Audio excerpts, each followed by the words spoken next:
These were our top climate change stories of 2023. In February, Lake Garda in Italy was at a record low levels because of a drought. Scientists say the Alps got less than half its usual snowfall, so water didn't trickle downstream to local water sources. The situation made San Biagio Island accessible by foot. It's a narrow path, but it had big implications that had local residents concerned. Over the summer, Italy declared a state of emergency because the country's longest river, the Po, was also suffering a drought and hurting rice farms and other agriculture dependent on its water. In March, climate protesters in Berlin showed up at a government building in a fire truck and sprayed orange water, the color for an emergency, on its exterior. The activists demanded the German government take more action on climate change by curbing emissions in the transportation sector.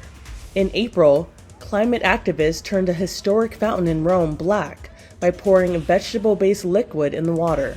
It was the latest stunt to bring attention to the climate crisis. These young protesters are calling on governments to take action to preserve the planet for them and future generations.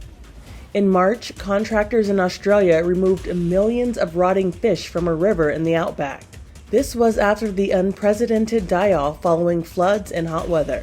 I haven't got a time frame at the moment, but I anticipate it will be this week, and obviously for the people of India, I want that to be sooner rather than later. Officials say it's likely happened because the fish needed more oxygen in hot water, but oxygen levels in the water dropped after recent floods receded. It's a tale of two stories now. There's no flow and the quality looks bad and it smells bad, so we're just trying to see if there's any fish that have survived in this water, but I don't have high hopes of seeing any fish this afternoon. One town official says keeping the town's water supply pure was the main priority. Removing the dead fish was the next most pressing issue. In July, a bear avoided the soaring Southern California temperatures by using this homeowner's hot tub for relief. The homeowner said the bear relaxed for about 5 minutes before it climbed out and hopped over the fence. Once the bear hopped over the fence, it climbed into a tree, where it took a nap. In June, NYC and other cities experienced some of the worst air quality ever recorded. They say being outside is like smoking 3 to 11 cigarettes a day. Wow. 10 million people in the U.S. across 13 states were impacted because of the wildfires in Canada. Stephen Fabian explained. If we look at the weather, it says air quality alert, 160, unhealthy. Should we even be outside right now? Well, again, that unhealthy refers to the sensitive parts of the population. I think for most adults, healthy adults, we won't have much of an effect. So if you have an air conditioner, you shut the windows, use recycled air setting on your air conditioner, and that'll keep the inside as clean as possible. It feels a little weird. My eyes are a little burning, my throat's a little sore. It feels kind of strange. Yeah, and I'm also, I have some health conditions, some respiratory, I have a mild asthma, and I also feel tightness. Yeah. And I've been just taking it easy. In September, it was chaos in New York City when heavy rain hit the city. People used umbrellas in the subway.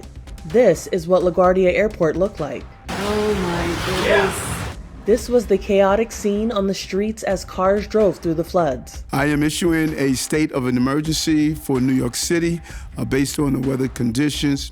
The mayor urged residents to stay in place or shelter at home. This year, the United Nations sounded an urgent alarm on the environment. The climate time bomb is ticking. A UN intergovernmental panel of top scientists says time is running out to save the planet from the effects of climate change. The panel urged governments to take immediate action. We must move from climate procrastination to climate activation, and we must begin this today.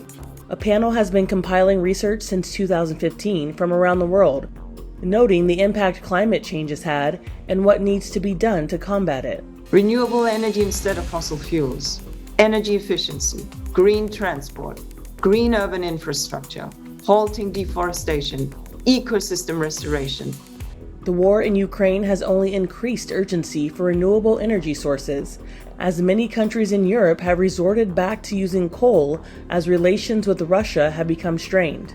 It's not the first time such a warning has been issued, but whether governments will act is the big question.